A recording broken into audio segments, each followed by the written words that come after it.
So it is Mother's Day 2013, and like I do, I cook. This is what I do on family holidays. When I'm away from my family, I make a meal as if they were here. And so today we're celebrating Mother's Day with some curry goat. And to start, I have already cut up some onions, and so these are ready to go. I like large pieces of vegetables in my cooking. I have some Grace coconut milk. I'll probably make some rice and peas to go with this. Not probably, I will make some rice and peas to go with this. And I've got some good Jamaican style curry, also from Grace, and it's spicy. I've already been working on my fresh garlic. My ginger's ready. Couldn't get Yukon potatoes this morning when I ran out, so I'm just going to use regular small white potatoes. And of course, Scotch-bonnet peppers. I am not going to send myself to oblivion with these extra hot peppers, but I will put a couple of them in there and be daring. Also, behind me here, I've got my goat chunks already, about 2.5 to 3 pounds, already ready to go. They've been peppered with black pepper, fresh crushed black pepper and pink pepper, and coarse kosher salt. And instead of using water when it comes time for adding additional liquids, I'm going to use some vegetable stock and some beef stock. So, and let me not forget the fresh tomatoes ripened on the vine. Those will also go in there in place of a can of crushed tomatoes. Again, I want the fresh vegetable taste as I go forward with this meal. And that is all. Again, I like large veggies and spices and herbs. I want to see my food when it's coming. These pieces are still pretty big, so I'm going to go ahead and just randomly chop them a little bit more. And I'm not trying to dice them, just want them nice and chunky. I want to be able to sink my teeth into a piece of flavorful curried chopped garlic. May not sound so hot right now, but trust me, that's going to be a lovely flavor.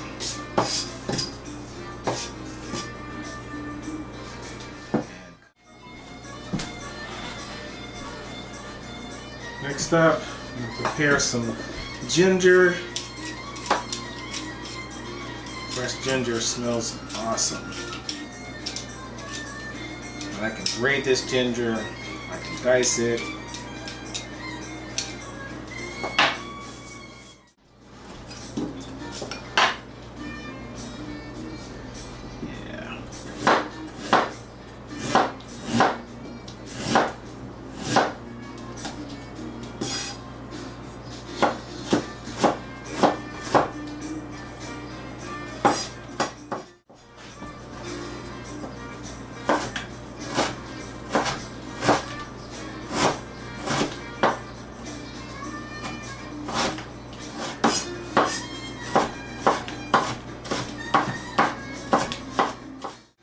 By the way, this smells magnificent right now. This is an awesome blend of smells. I got the garlic and the onions and the now ginger. Smelling great.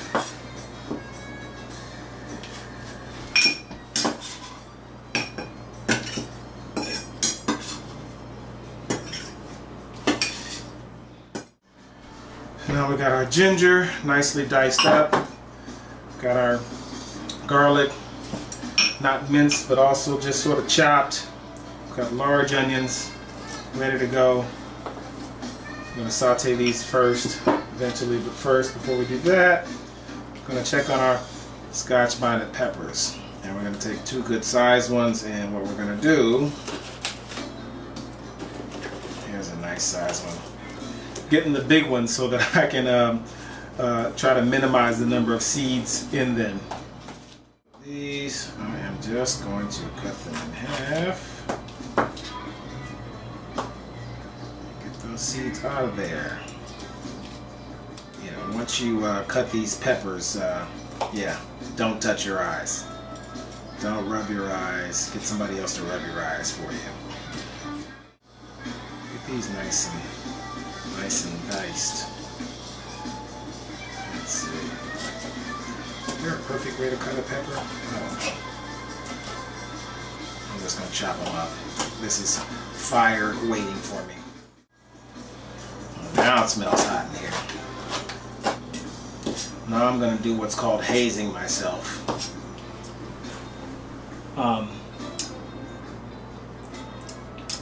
Yeah. That's hot. I am a firm believer in seasoning and letting sit overnight. However, I did not do that this time. I found a recipe that was sort of on the fly, and I liked it well enough to just go ahead and try it. But other recipes that I compared, absolutely endorsed seasoning well ahead of time. So I'm going to do a little bit of both. I'm going to go ahead and throw a tablespoon of this curry over this nice goat that I already have, which of course had already been seasoned, already been salted pretty well. I didn't over salt. I'm a person with high blood pressure, so over salt is not an option for me. So I have moderately salted. And now I'm going to just get a little bit of this curry on here ahead of time, which of course, again, in comparison to some other recipes, you should let this sit in there. Just let it bathe in curry seasoning so that it marinates and sinks into the meat. The salt, of course, with meat, that brings out the savory in the meat. So that salt brings that savory flavor in here. The curry with all of its good stuff in there, this is Jamaican style curry, so it's got some additional seasonings in it, like allspice, which is a key factor in most of the research that I've done. You want that curry with that already has that allspice in there, or of course you can just add it afterwards. So we're gonna go ahead and get some curry on this meat lightly. Again, only a tablespoon for this whole 2.5-3 pounds of curry that I have going on, of goat that I have going on here.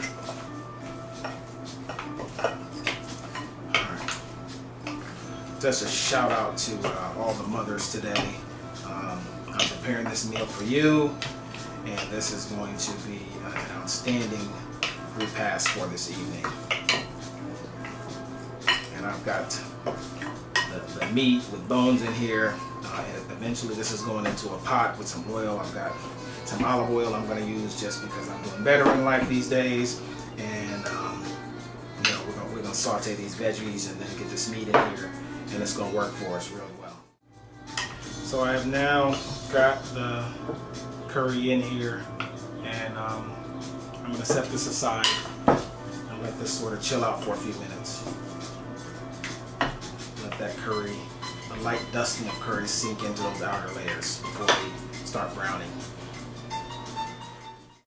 So what I am doing now, I am going to cut these tomatoes up. Nothing special about cutting tomatoes.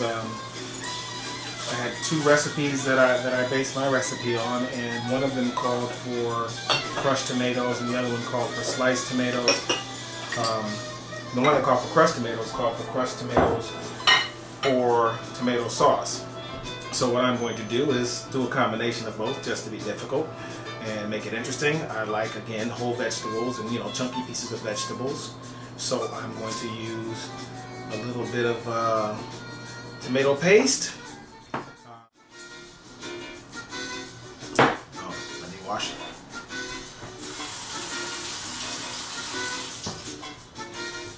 Also, another quick tip about those peppers. You might want to wash your hands after you. That may be obvious, but you might want to wash your hands after you dice those good Scotch bonnet peppers, because remember, everything you touch will have a little fire to it from that point on. If you cook like most people, you don't really wear gloves at home, so you can't just switch your gloves. So there it is, and I'm cutting almost to the bottom here, and then I'm going to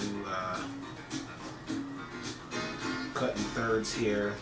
So I'm going to dice one and then leave the other one pretty much whole. Another great thing about curry, it's such a nice curry goat and curry chicken. It's such a nice comfort food. Got our big chunks and our little chunks. Almost got myself. Careful with the knives, folks. Careful with the knife. Easy delivery.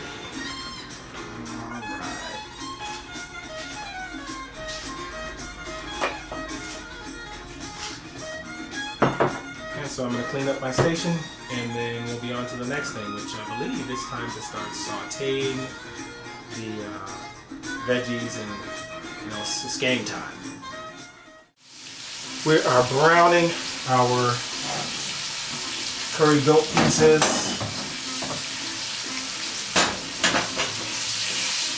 Shouts out to Lodge. These guys do the thing. It's just like a shield here, right?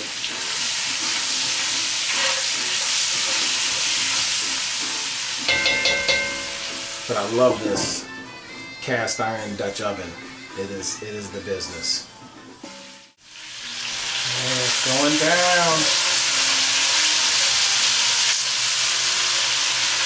Right here, it's going down. Now, this thing is in the wrong place. I think I'm breaking a sweat over here. Thou shalt not sweat in your pot. That's extra salt. This is browning up nicely. Starting to see the meat retract from the bone in places. Getting some of the cooking juices coming out. You can tell it's getting there. And then give this first batch a few more minutes, and then we'll get the next batch going. So far this has been going, that's about 10 minutes now. Alright, we're back at it. Get this first batch out here. Use my slotted spoon. Leave that oil and curry in there for the next round. Man, this is smelling quite awesome. I had a pretty good bone in here somewhere. I'll leave this good bone in there. The rest of these.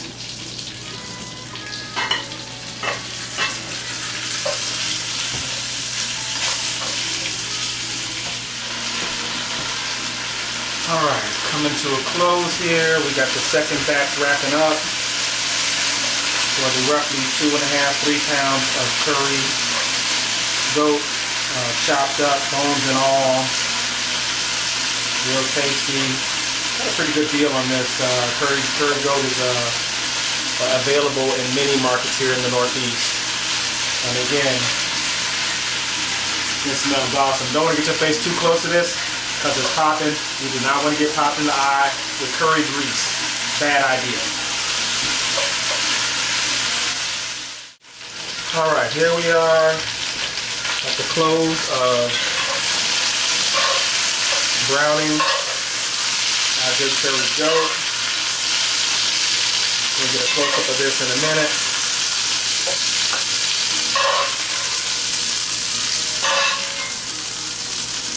Get that out there.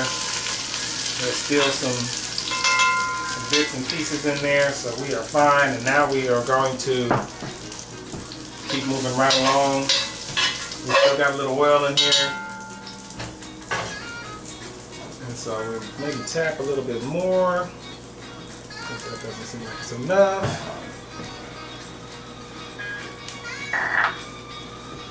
A little more powder. More curry powder.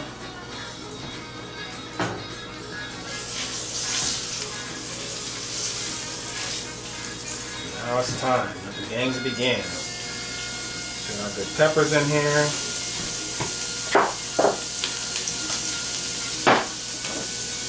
Our good onions. And we're going to brown all of that together. Now this is when it's going to get hot. In fact, I think I probably need a little bit more oil for what I got in this pot.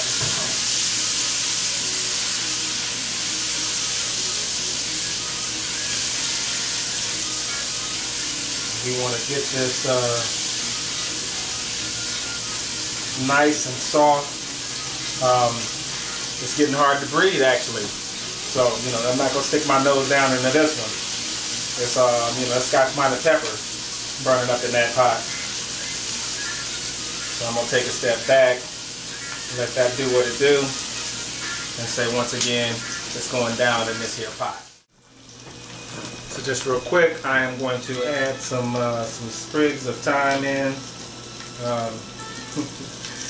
They're always interesting to see when you're in the restaurant. You get some curry goat or curry anything. You see that twig. Well, that good sprig and twig is good thyme.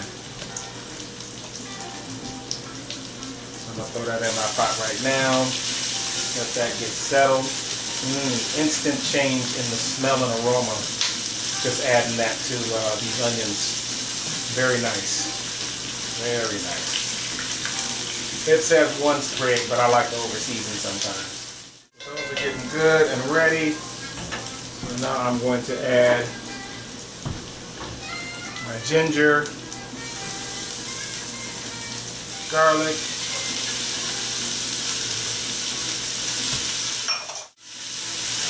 and of course a little more curry powder.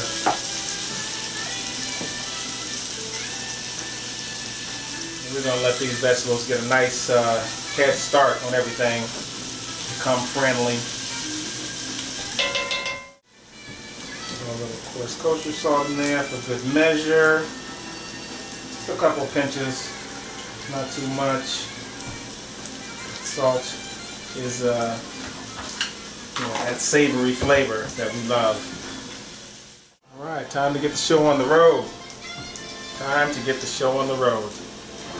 We're at the point where we can, all our veggies are in. Just a recap, minus our tomatoes, which we'll add in just a second here. And we're going to add our coconut milk pretty soon. And that's what's going down.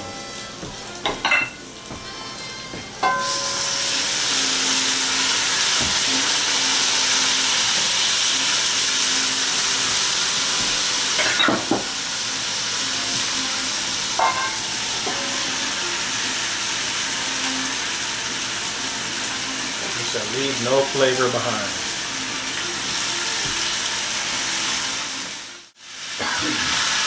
Oh, spice is cooking. Spice is cooking. One of our cans of coconut milk. Of course, we could and should heat this stock before we add it in there. We call for 4 cups of water in place of the beef stock that I'm using. 4 cups of water. If you use 2 cans of coconut milk, then you use 3 cups of water.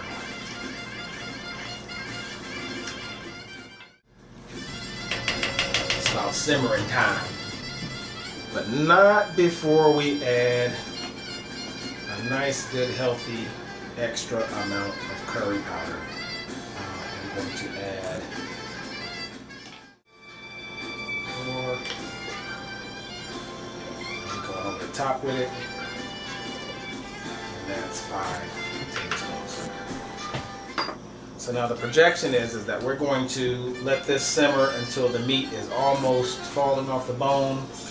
Almost falling off the bone. Basically the meat is mostly done anyway, but when the meat's almost falling off the bone, we can then, you know, add our potatoes. So when I come back, I will most likely be cutting these in half and dropping these in after I wash them. Because I'm going to let this simmer and then get back to you. So I've got everything in here, my diced tomatoes. As I mentioned, the recipe called for a 15-ounce can of crushed tomatoes. At least that was one of the recipes. And the other recipe called for, or tomato sauce by the way.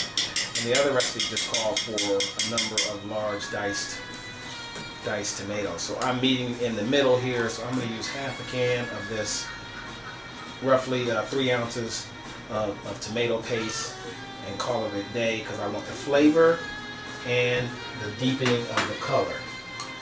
So, again, where's it going down? It's going down right here in the pot. All I can say is you just got to see it for yourself. It's looking good. I'm digging this here pie. And see, it's falling off the bone. Put it on for 2 hours, and yeah, just breaking up with a fork right there. This is ready to be slurped off a bone and over some rice. Oh yeah, flavor's there. That's what's up. What I say? It went down in that there pot. Shoot, playing games.